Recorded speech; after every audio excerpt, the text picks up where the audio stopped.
factores que han polarizado al país, ni la derecha de la plataforma unitaria, pero tampoco el proyecto político del gobierno.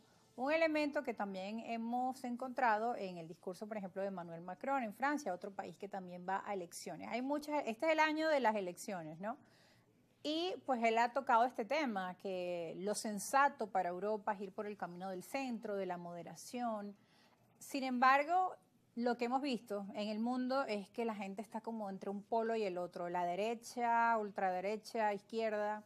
Bueno, fíjate tú que a propósito de las elecciones del Parlamento Europeo, uno pudo apreciar cómo se han utilizado esos lugares comunes, esos latiguillos de izquierda y de derecha, cada vez de manera más inadecuada. Ultraderecha. Ultraderecha. Todas esas cosas, tú te pones a examinarlas y son sencillamente instrumentos para descalificar determinadas posiciones. ¿Qué pasa? Que, ¿cuál es la ultraderecha? Como señalaba, por ejemplo. Bueno, la ultraderecha, encabezada nada menos y nada más que por Meloni, lo que está planteando son cosas normales de las que planteaba la izquierda de hace 20 años. La izquierda de Mitterrand, por ejemplo. La izquierda de Felipe González. Que un país organizado, un país donde no haya indiscriminada entrada de inmigrantes en masa, como estamos viendo hoy, que es lo que defiende la socialdemocracia hoy. Un país donde no se pansexualice la sociedad, un país sin pedofilia, un país digamos, con una concepción de la decencia normal, que era lo que tenían los socialdemócratas latinoamericanos también, Acción Democrática aquí, el Partido Liberal Colombiano, es decir, eso es lo que está planteando ahorita la llamada derecha europea.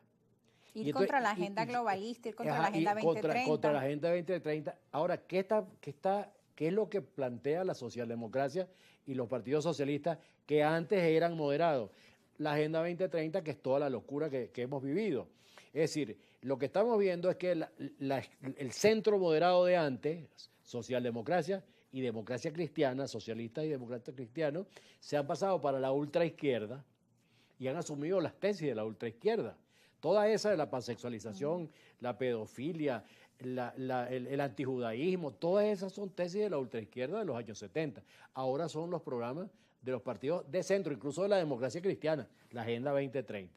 Y eso que llaman la derecha son los que defienden una vida tranquila, donde la gente tenga su familia sin riesgo, normal, es decir, que cada quien haga con su sexualidad lo que le dé la gana, pero que no se la tenga que imponer a los demás, porque así se vivía normalmente en los países democráticos, cada quien hacía con su vida lo que le daba la gana. Bueno, y justo eso lo hemos estado viendo, sobre todo esta semana que es considerada como la Semana del Orgullo LGBTIQ+, en la programación de muchos medios de comunicación, no acá, internacionales más que todo, en la programación de también las plataformas digitales como Netflix, Disney+,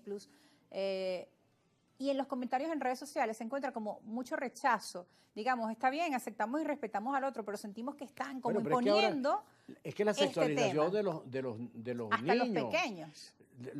La sexualización de los niños. Yo he visto en las redes, bueno, espectáculos, drag para niñitos, y los niñitos viendo aquello asustados, ¿no?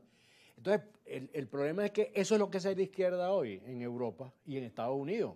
O sea, defender esas aberraciones que no tienen nada que ver con la libertad sexual ni de ningún tipo. Porque la libertad sexual lo que te dice es eso. Tú eres dueño de tu vida privada y de tu cuerpo y tú haces con él lo que te dé la gana. Ahora, no tienes por qué ponérmelo a mí. Ahora prácticamente es obligatorio que tú, bueno, si no eres transexual no estás en nada. Entonces resulta que no, cada quien tiene derecho a hacer como le da la gana, como le da su instinto.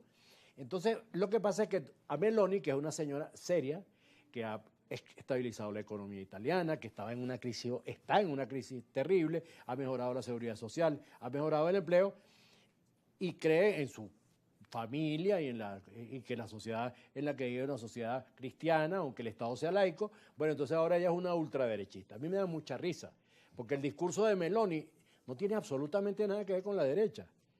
Ahora, si hay una ultraderecha, que es, por ejemplo, el caso de Alemania, que ha surgido una ultraderecha, incluso con matices hasta nazis. Pero así también hay una ultraizquierda, que es el caso en España de Podemos.